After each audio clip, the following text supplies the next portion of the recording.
The car door slams closed with a massive thump. I remember in vivid detail the massive, intimidating sand dunes which loomed far above me. The cloudless night sky was dead silent, aside from the distant sound of waves crashing against the shore. The path was long and dark, full of twists and turns, narrow and foreboding. The sand crunched against my shoes as I made my way down the obscuring dune towards a steep embankment leading to the water. Immediately, I noticed that what we had come for was not there. We had missed it. My dad and I sat there, watching the waves crash against the shore, imagining the bright blue colors which we'd hoped to see light up the now pitch-black water. The earth was still and deserted. There wasn't a person in sight. I remember wondering many times, what are we doing here? Thinking, this is a complete waste of time.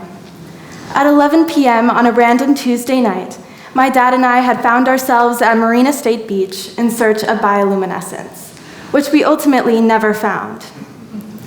One might call this excursion a horrible use of time and a bad idea for going out on a school night. I distinctly remember my mom thinking so as we exited the house that evening. But despite the apparent failure of our stated mission, the fact I can still manage to recall this unremarkable Tuesday evening in such vivid detail, which took place so many years ago, says otherwise.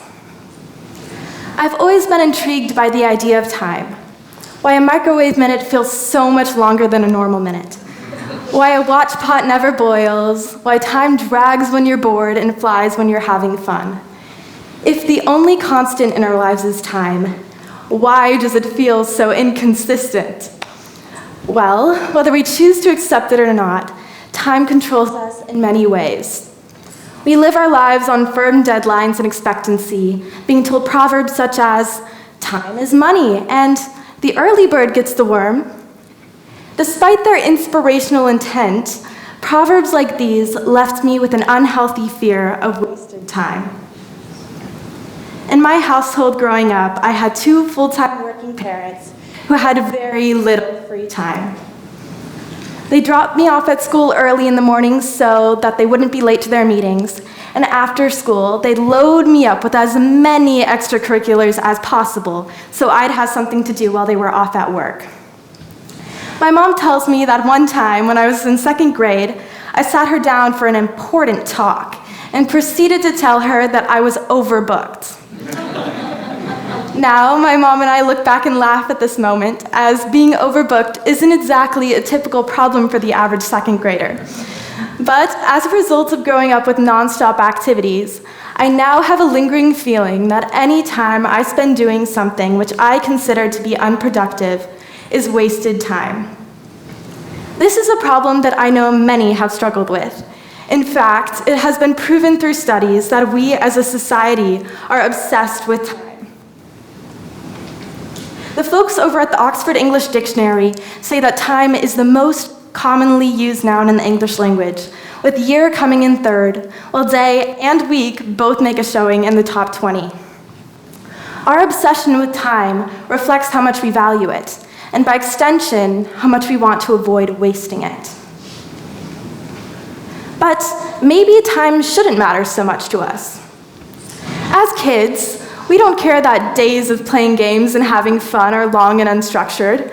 We're not worried about what college we're going to go to or what we're going to do with the rest of our lives. We simply live in the moment. So why should time tighten its grip on us as we age? Why should we have to force ourselves to balance the challenging demands of long days and busy schedules? Why shouldn't we be able to find the time on the average Tuesday night to attempt to catch a fleeting glimpse of bioluminescence? Well, because our time becomes something that we must not only consider, but also attempt to control. And here's the irony. The more time we spend worrying about wasted time, the more time we feel is wasted. In 2020, I lived on such a strict, self-made schedule that I pre-planned each moment of the day. 6 a.m., wake up. 6:05, make my bed. 6:15, make breakfast. 6:30, eat breakfast. The list goes on.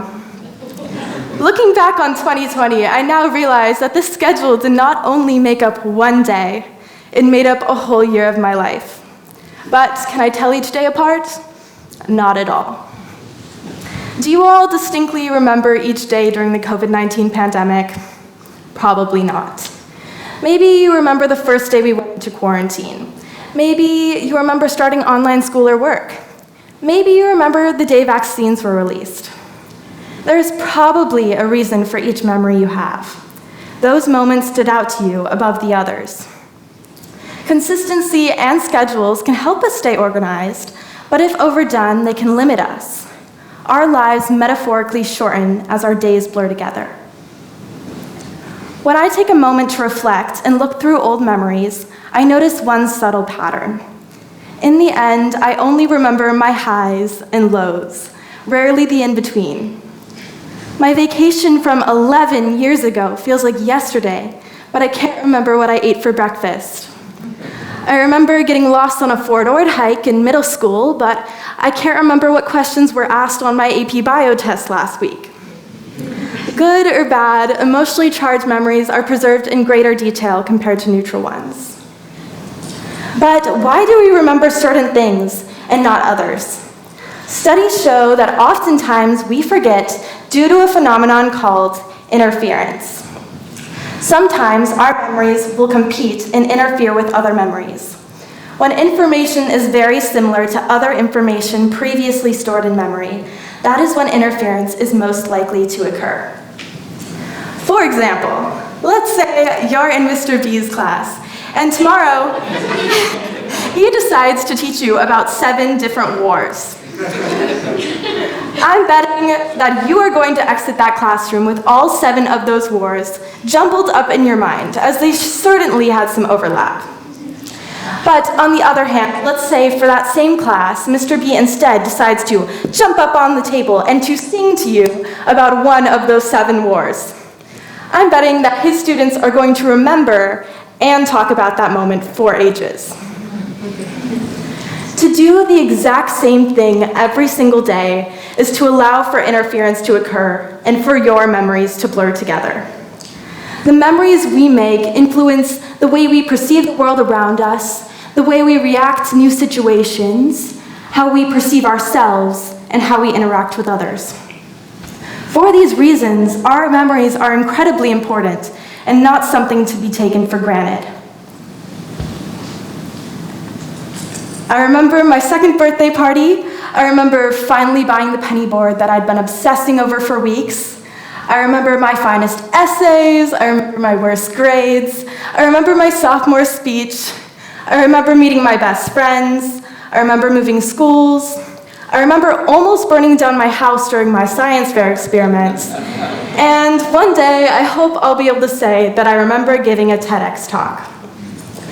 I'll leave you all with one final thought. If given the opportunity to go out on a random Tuesday night and search for bioluminescence, do it. Sometimes it's the things which we try but fail to see which we remember most vividly.